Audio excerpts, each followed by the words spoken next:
तिची नजर सहज समोर लागलेल्या CCTV कॅमेऱ्याकडे गेली आणि तिच्या डोळ्यात चमक आली. इथे रात्री काय झालं ते कळू शकतं म्हणजे?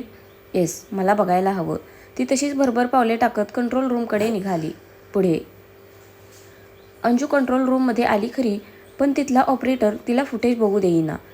अंजू आता चिडून म्हणाली, देखिए मैं मिसेस रुद्रांश मोहिते हूँ. उनको तो आप जानते ही होंगे. उनके लिए ही मैं ये फुटेज देखना चाहती हूँ. अगर नहीं दिखाना चाहते तो ठीक है. मैं मिस्टर कपूर को बोलती हूँ दिखाने के लिए. ती जाणार तेच तो ऑपरेटर घाबरून म्हणाला, रुकिए मॅम, सॉरी. बोलिए, आपको कौन सी फुटेज दिखानी है? अंजूने तिच्या फ्लोअरवरची फुटेज लावायला सांगितली. ती आता धडधडत्या छातीवर हात ठेवून समोर बघत होती. नक्की काय बघायला मिळेल याची धाकधूक होती. आला रुद्रांश बाहेर आला. कानाला फोन लावून तो चाललाच होता की मध्येच लाईट गेली. रुद्रांश, अंजू स्क्रीनकडे बघून घाबरून म्हणाली. 2 मिनिटातच लाईट परत आली, पण रुद्रांश तिथे नव्हता. अंजू अजूनच घाबरली. त्यांनी फुटेज पळवली. तासभर गेला तरी त्या पॅसेजमध्ये कोणी आलं नाही. त्यांनी पुढेही पळवली फुटेज, पण तरीही तेच, पूर्ण पॅसेज रिकामा होता.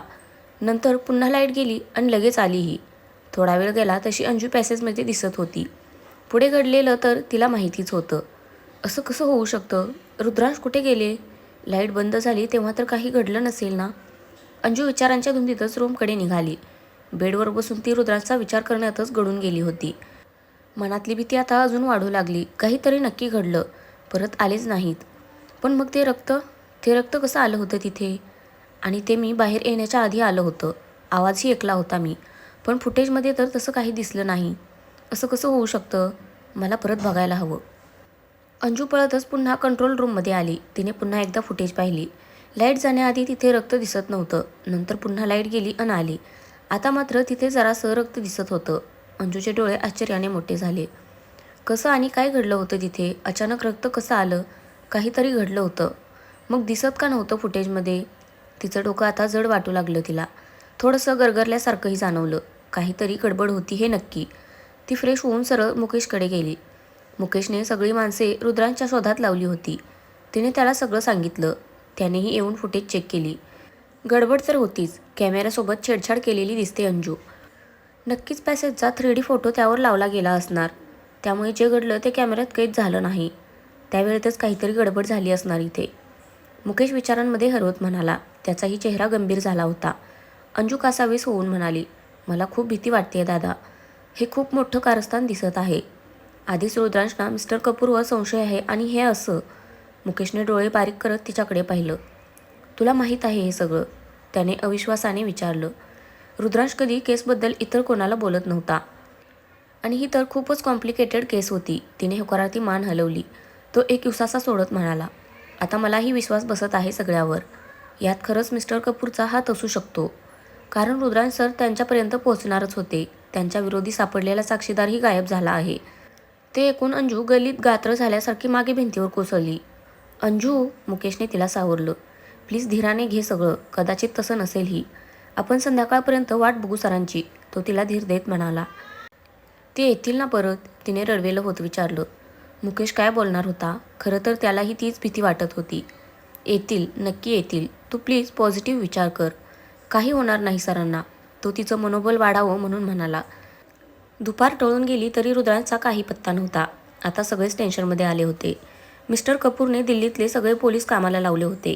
कॅमेरासोबत झालेली छेडछाड लक्षात येताच तेही चकित झाले होते. त्यांनी पूर्ण बिल्डिंगमध्ये तपास केला. संशयित असं कोणी आढळलं नाही. वर तिथे छेडछाड कोणी केली हे कळायलाही मार्ग नव्हता. सौरभ पियाच्या लग्नाचे कार्यक्रमही थांबवले होते. अंजू तर रडायची बंदच होत नव्हती. सगळे समजावून थकले, पण ती काही ऐकायला तयार नव्हती की खायला तयार नव्हती. अवस्था बिकट होत चालली होती तिची. तिला बघून अजूनच काळजीत पडले होते सगळेजण. सरणारा एक एक मिनिट आता अजीवघेणा ठरत होता तिच्यासाठी. मनात नको ते विचार येऊन अजूनच हादरत चालली होती ती. रुद्रांचा फोन त्याच बिल्डिंगमधल्या बेसमेंटमध्ये सापडला होता. रुद्रांसोबत काहीतरी अघटित घडल्याची कल्पना आली मुकेशला. पण ते कुणाला सांगितलं नाही त्याने. त्यांना अजून टेन्शन द्यायचं नव्हतं. खरं काय ते कळल्यावरच बोलणार होता तो. संध्याकाळ झाली, रात्र झाली, तरी रुद्रांचा तपास लागला नाही. अंजू रडल्यामुळे तापाने फणफणली होती. एका दिवसातच अर्धा त्राण गेला होता तिचा. डॉक्टर तिला चेक करून मग इंजेक्शन देऊन गेले. शिलाबाई तिला बळच खाऊ घालायला बघत होत्या, पण ती एक घास तोंडात घेत नव्हती. सारखी रुद्रांचं नाव घेत होती. तिची अवस्था बघवत नव्हती आता. सगळेच हवालदिल झाले होते. आजींचीही काही वेगळी अवस्था नव्हती. त्यांना तर सरळ झोपेचं औषध देऊन झोपावलं होतं. अंजू, असं काय करते सगळं? ते खरंच कुठेतरी मिशनवर गेले असतील. ते नक्की येतील बघ. तू प्लीज खा ना थोडंसं. पिया अंजूसमोर घास धरून तिची समजूत काढत होती. तिला भरवायला बघत होती. ईशा व मधूही बसल्या होत्या तिथे. आजपर्यंत तिला एवढं खचलेलं कधीच बघितलं नव्हतं त्या तिघींनी.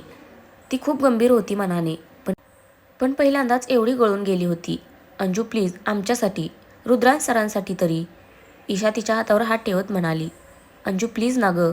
पिया परत तिच्यासमोर घास धरत म्हणाली. नको आहे, मला सांगितलेलं कळत नाही का तुला? अंजू तिचा हात झिडकारत म्हणाली. हे सगळं तुझ्या डॅडचं काम आहे. त्यांनी स्वतःला वाचवण्यासाठी माझ्या रुद्रांशना गायब केलं. अंजू पियावर नजर रोखत चिडून म्हणाली. त्या तिघीही स्तब्ध झाल्या ते ऐकून. काय बोलतेस तू अंजू? पियाने थोडंसं गोंधळून विचारलं. तुझा विश्वास बसत नाही ना? थांब, तुझे डॅडच खरं काय ते सांगतील. अंजू धुसफुसत म्हणाली आणि बेडवरून उतरली.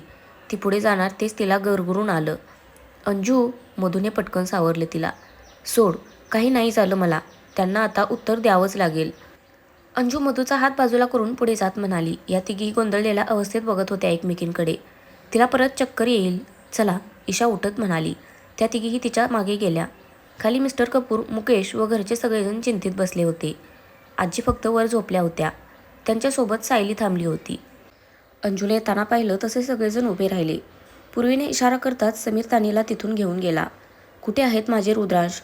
अंजूने मिस्टर कपूर समोर येऊन तावातावाने विचारलं. मला कसं माहीत असणार? त्यांनी खांदे उडवत विचारलं. या तिघीही तिथे आल्या. तुम्हालाच माहीत आहे मिस्टर कपूर. देशभक्तीच्या नावाखाली तुम्ही जे गुन्हे करत आलात ना, त्याचा अंदाज लागला होता रुद्रांशना. आणि तुम्हाला ते समजलं होतं. म्हणून तुम्ही तुमच्या रस्त्यातला काटा दूर करण्यासाठी माझ्या रुद्रांशना गायब केलं. गप गुमानं सांगा ते कुठे आहेत, नाहीतर परिणाम चांगले होणार नाहीत. अंजू त्यांना बोट दाखवून धमकीवजा म्हणाली. तिची जळजळीत नजर रोखली होती त्यांच्यावर. कपाळावर खोल आठी पडली होती. अंजू, वेड्यासारखं काय बोलतेस तू? डॅड असं का करतील? पियानं तिच्यासमोर येत विचारलं. बाकीचे सगळेजण गांगारल्यासारखे बघत होते त्यांना. समोर काय घडत आहे याचा ताळमेळ लागेना त्यांना. And I have spent my half life for this nation. माझ्या देशभक्तीवर प्रश्न उभारण्याचा तुला अधिकार नाही. मिस्टर कपूरही थोडासा आवाज चढवत म्हणाले. बास, अंजू मोठ्याने ओरडली. बास करा हे देशभक्तीचं नाटक. तुम्ही देशभक्त नाही तर देशद्रोही आहात. अंजू, पियाही मोठ्याने ओरडली. तिला सहन होत नव्हतं आता. ओरडू नकोस. तुझे डॅड कसे आहेत अजून माहीत नाही तुला. माझ्यावर विश्वास नसेल तर मुकेश दादांना विचार. त्यांनाही माहीत आहे हे सगळं. अंजू चवताळल्यासारखी म्हणाली. सगळ्यांनी मुकेशकडे माना वळवल्या. मुकेश, काय बोलत आहे अंजू? खरं आहे का हे? दिनेशरावांनी त्याला विचारलं. तो तर पुरता गोंधळला होता. खरं बोलावे की नाही प्रश्न होता. कारण त्याला जे माहीत होतं ते अर्धसत्य होतं. त्यात नीट पुरावे नव्हते. अंजू, नक्कीच गैरसमज झाला असणार तुमचा. माझे डॅड तसे नाहीत. मी लहानपणापासून पाहते त्यांना. आणि रुद्रांश सरांना का गायब करतील ते? अगं, आता आपली दोन्ही घरे तर एक होणार आहेत. पिया अंजूचा हात हातात घेऊन म्हणाली. तिने आशेने सौरभकडे पाहिलं, पण तो कुठेतरी हरवलेला दिसत होता. मलाही वाटतं गं पिया, हे खोटं ठरावं. माझे रुद्रांश परत यावे. पण मी जे बोलले ना तुझ्या डॅडबद्दल ते खरं आहे गं. स्वतः रुद्रांशने सांगितलं होतं मलाही. मी तरी विश्वास ठेवला नव्हता त्यांच्यावर. पण आता बसत आहे. तुम्ही बोला ना दादा. अंजू काकूळ तिला येत म्हणाली. मुकेश एक उसासं जोडून म्हणाला. अंजू बरोबर बोलत आहे. काय? सगळेजण धक्क्याने सोबतच ओरडले. मुकेश, जे बोलशील ते विचार करून बोल. या सगळ्यावर खूप गोष्टी टिकून आहेत. मिस्टर कपूर थोडंसं जरबी आवाजात म्हणाले. माहीत आहे सर मला, पण सत्य तर सगळ्यांना समजायला हवं ना? मुकेश थोडंसं कडक आवाजात म्हणाला आणि मग सगळ्यांकडे बघून म्हणाला. इथे आल्यानंतर रुद्रांश सरांच्या हाती काही धागेदोरे लागले होते. पुण्यात झालेल्या बॉम्बस्फोटची चौकशी करताना. आणि ते सगळे धागेदोरे मिस्टर कपूरकडे इशारा करत होते. व्हॉट नॉनसेन्स, ते मोठ्याने चिडून ओरडले. हेच नाही आई बाबा, ज्या विकासने माझ्या रुद्रांशला मारण्याचा प्रयत्न केला होता आणि ज्याने इंडियन आर्मीची माहिती लीक केली होती, तो माणूसही यांच्यासोबत मिळालेला होता. रुद्रांशना हे सगळं समजलं होतं. लवकरच ते सगळं उघडकीस आणणार होते, म्हणून यांनी त्यांना गायब केलं. अंजू त्यांच्याकडे बोट करून धुसफुसत म्हणाली. हे खोटं आहे. माझ्या विरुद्ध षडयंत्र रचलं जात आहे. आणि रुद्रांसारख्या इमानदार ऑफिसरचा गर्व वाटतो मला. मी त्याला का गायब करू? मिस्टर कपूर त्यांची बाजू मांडत म्हणाले. हो अंजू, नक्कीच कोणीतरी डॅडना फसवत आहे. माझे डॅड तसे नाहीत गं. पिया आता भावूक होत म्हणाली. अंजूला पियाला त्रास द्यायचा नव्हता. ती आलेला राग कंट्रोल करत म्हणाली. तुझ्या समाधानासाठी मी तुझ्या बोलण्यात होकार मिळवलाही असता पिया, पण प्रश्न फक्त माझ्या रुद्रांचा नाही ना, पण या देशाचाही आहे. जर हे मोकळे राहिले तर अजून काय काय करतील देव जाणे. ती मग मिस्टर कपूरकडे बघून म्हणाली, मी अजूनही विचारात आहे, माझे रुद्रांश कुठे आहेत? जर त्यांना काही झालं तर तुम्हाला सोडणार नाही आम्ही. मिस्टर कपूर पियाकडे बघत म्हणाले, वेडी झाली आहे का तुझी मैत्रीण पिया? काय बरळत आहे ती, डोकं फिरलं आहे तिचं. बस. सौरभ मोठ्याने ओरडला. सगळ्यांनी दचकून पाहिलं त्याच्याकडे. अहिल्याबाई तर रडण्यावरच आल्या होत्या. दिनेशरावांना पकडून उभ्या होत्या त्या. महादेवराव, संजय, अपर्णा व कमलाबाईही भावूक झाले होते. समोर जे ऐकत आहोत त्यावर त्यांचाही विश्वास बसत नव्हता. सौरभ अंजूजवळ येऊन उभा राहत म्हणाला, अंजू कधीच खोटं बोलणार नाही. I trust her. जर ती म्हणत आहे की यामध्ये तुमचा हात आहे तर नक्की तुमचाच हात आहे. मिस्टर कपूर, रुद्रांश परत आला पाहिजे. नाहीतर काय? पियाने त्याला मध्येच थांबवत विचारलं आणि पुढे म्हणाली, सौरभ प्लीज, अंजूवर माझाही विश्वास आहे. पण आज तिचा खरंच गैरसमज झाला आहे. माझे डॅड तसे नाहीत. तसं असतं तर त्यांनी रुद्रांशना शोधण्याचा प्रयत्न केला नसता. तुझ्या डॅडचं मला माहीत नाही पिया, पण अंजू असंच बोलणार नाही. मिस्टर कपूर, रुद्रांश कुठे आहे? सौरभने पुन्हा विचारलं. मिस्टर कपूर आता हात आवळत म्हणाले, यू नो व्हॉट, तुम्हाला जे समजायचं असेल ते समजा. मी रुद्रांशना गायब केलं नाही. आणि तुम्ही लोक माझ्यावर असे बेसलेस ॲलिगेशन्स नाही लावू शकत. बेसलेस काहीच नाही मिस्टर कपूर, खरं काय ते सांगा, नाहीतर मला तुमच्या विरोधात ॲक्शन घ्यावी लागेल. मुकेश त्यांना जरब देत म्हणाला. ॲक्शन घेणार? कशाच्या जोरावर? Do you have any proofs? Mister कपूरने त्यांच्यावर नजर रोखत विचारलं. अंजू आता नाक फुगवत म्हणाली, ती मिळून येत म्हणूनच तर कॅमेरासोबत गडबड केली ना तुम्ही. रुद्रांशच्या मनात तुमच्याबद्दल प्रचंड आदर होता, पण तुम्ही त्या लायकीचे नाही. अंजू स्टॉप इट, पिया मोठ्याने ओरडली. तसा सौरभ तिच्यावर ओरडला, यू स्टॉप इट. तुला म्हणून सांगतो, डाऊट तर मलाही होता त्यांच्यावर, कारण मी त्यांना चोरासारखं लपून बाहेर जाताना पाहिलं होतं रात्री. मला तेव्हाच समजायला हवं होतं. तुझे वडील आहेत म्हणून तू त्यांचं खरं रूप बघू शकत नाहीयेस. पण अंजू बोलते ते खरेच देशद्रोही आहेत. सौरभ, पिया त्याच्यावर हात उगारत ओरडली. हात हवेतच होता तिचा. चांगलीच चिडली होती ती. नाक पुढ्या फुगवून त्याच्याकडे बघत होती ती. थांबलीस का? मार. पण सत्य तर बदलणार नाही ना? सौरभ शांतपणे म्हणाला. देवा, काय घडून बसलं हे? लग्नाचं घर आणि माझा रुद्रांश कुठे असेल तो? अहिल्याबाई रडतच खाली बसत म्हणाल्या, काही होणार नाही त्याला. He is a fighter. तो लवकर परत येईल आणि खऱ्या गुन्हेगाराला शिक्षा मिळेल. आपण ओळखत नाही का आपल्या रुद्रांशला? दिनेशराव त्यांची समजूत घालू लागले. नजर मात्र मिस्टर कपूरवर होती. आय एम सॉरी पिया, बट रुद्रांश परत येत नाही तोपर्यंत आपलं लग्न होणार नाही. सौरभ एक सुस्कारा सोडत म्हणाला. पियाचं काय? पण सगळेच धक्का लागल्यासारखे बघू लागले त्याच्याकडे. सौरभ, तू घाईमध्ये निर्णय घेऊ नकोस. हे लग्न झालंच पाहिजे. अंजू थोडंसं गोंधळून त्याला म्हणाली. वाव, आधी स्वतःच कुरघोडी करायची आणि मग पुन्हा स्वतःच ते सावरायला बघायचं. वेल डन अंजू. पिया कुस्तीतपणे म्हणाली तिला. तिला काही बोलू नकोस. मी लग्न करणार नाही असं बोललो नाही. बस रुद्रांश येईपर्यंत आपण थांबूया. सौरभ तिच्याकडे बघून करड्या सुरात म्हणाला. म्हणजे जर ते वापस आलेच नाही तर आपलं लग्नच होणार नाही?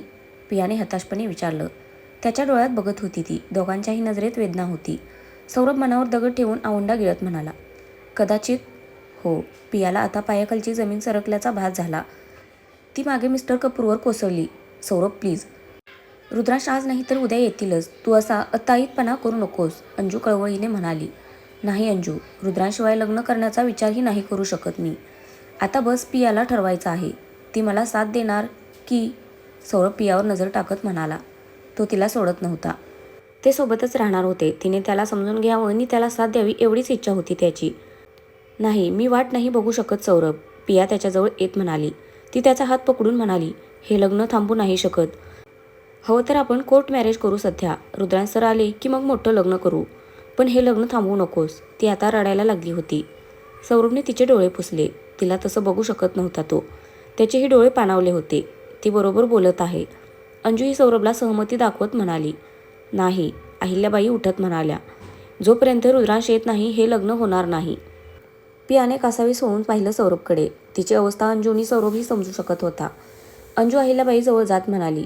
आई प्लीज, जे झालं त्याची शिक्षा यांना नको द्यायला. यांना का वेगळं करायचं आपण? आई बरोबर बोलत आहेत अंजू. मी तो येत नाही तोपर्यंत लग्न नाही करणार. प्लीज समजून घे पिया. तो अंजू आणि मग पियाकडे बघत म्हणाला. नाही समजून घ्यायचं मला. तुला हे लग्नच नको आहे हे सांग ना. ती चिडून ओरडली. अंजू तिला म्हणाली. पिया तू गप्प बस. पिया तिला बोट टाकून ओरडली आणि पुढे म्हणाली. माझ्या आयुष्यात येणारं एकमेव सुख हिरावून घेतलं आहेस तू. पुरावे नसताना माझ्या डॅडना देशद्रोही बोललीस, तेव्हाच तुझ्यासोबत फ्रेंडशिप तोडली असती मी. पण तू माझी बेस्टी होतीस म्हणून आवरलं स्वतःला. आता तुझ्यामुळे माझं लग्नही मोडत आहे, यासाठी मी तुला माफ नाही करणार. अंजू बोलणार त्याआधीच पियावर पळत गेली. अंजू हताश होऊन ईशा व मधूला इशारा केला. त्या तर पुतळा बांधल्यासारख्या जागेवर उभं राहून सगळं बघत होत्या. त्या लगेच पियाच्या मागे गेल्या. बरं झालं हे लग्न तुम्ही थांबवलंत. खरं तर हे लग्न आता होणारच नाही. तुमच्या बॅग पॅक करा आणि चालते व्हा इथून. खूप झाली तुमची सेवा, मिस्टर कपूर तिरस्काराने म्हणाले. नीट बोला मिस्टर कपूर, आम्ही पाहुणे आहोत, रस्त्यावरून आलो नाही आम्ही, दिनेशराव आवाज चढवत म्हणाले. ते कुस्तीतपणे हसून म्हणाले, पियाच्या हट्टामुळे मी तयार झालो होतो, पण आमच्यासोबत रिलेशन जोडण्या इतपत तुमची लायकी नाही. मिस्टर कपूर, सौरभने ओरडून हात उगारला. दिनेशरावांचा झालेला अपमान बघू शकला नव्हता तो. नशीब आजी नव्हत्या, नाही तर राडाच केला असता त्यांनी. इथे थांबण्यात अर्थ नाही आता. मुकेश, आपण पोलीस स्टेशनमध्ये जाऊयात, पूर्वीही रागामध्ये म्हणाली. त्याने होकारार्थी मान हलवली. ते सगळेजण मिस्टर कपूरवर वृक्ष कटाक्ष टाकून रूममध्ये निघून गेले. बॅग्स घेऊन ते जाण्यासाठी निघाले. अंजू समजावत होती त्यांना, पण कोणीच ऐकना. वर रुद्रांशला न घेता जायचं नाही, ती त्याला सोडून जाणार नव्हती. दिनेशरावही मुकेशला दुसरं हॉटेल बुक करायला सांगितलं. तेही रुद्रांशला न घेता जाणार नव्हते. बाकीच्या घरच्यांना त्यांनी पुढे पाठवून दिलं. आजी जात नव्हत्या, पण त्यांनाही बळच पाठवलं गेलं. पिया सौरभला विनवणी करत होती. तिची कळकळ समजू शकत होता तो. म्हणूनच तो तिला परिस्थिती समजावत होता, पण ती समजून घ्यायला तयारच नव्हती. वर अंजूबद्दल तिच्या मनात रोष वाढला होता, जे सहन होत नव्हतं त्याला. त्याच्यापेक्षा तर तीच ओळखत होती अंजूला. मग तरीही तसं का वागत होती? सौरभ, जर आज तू इथून गेलास तर आपलं लग्न कधीच होणार नाही, पिया भरल्या डोळ्यांनी पण ठामपणे म्हणाली. सौरभ स्तब्ध झाला त्यावर. तिला एवढा टोकाचा निर्णय घेण्याची गरज नव्हती. तो एक सुस्कारा सोडत म्हणाला, तू ना तुझ्या मैत्रिणीला समजू शकलीस ना मला पिया. तुझा हाच निर्णय असेल तर मला मान्य आहे. सौरभ एक मिनिटही न लावता तिच्या रूममधून बाहेर पडला. ती सुन्न झाल्यासारखी बघत होती तिकडे. डोळ्यांवर अंधारी येताच ती खाली कोसळली. तर फ्रेंड्स, आजचा भाग कसा वाटला नक्की कमेंट करून सांगा. धन्यवाद.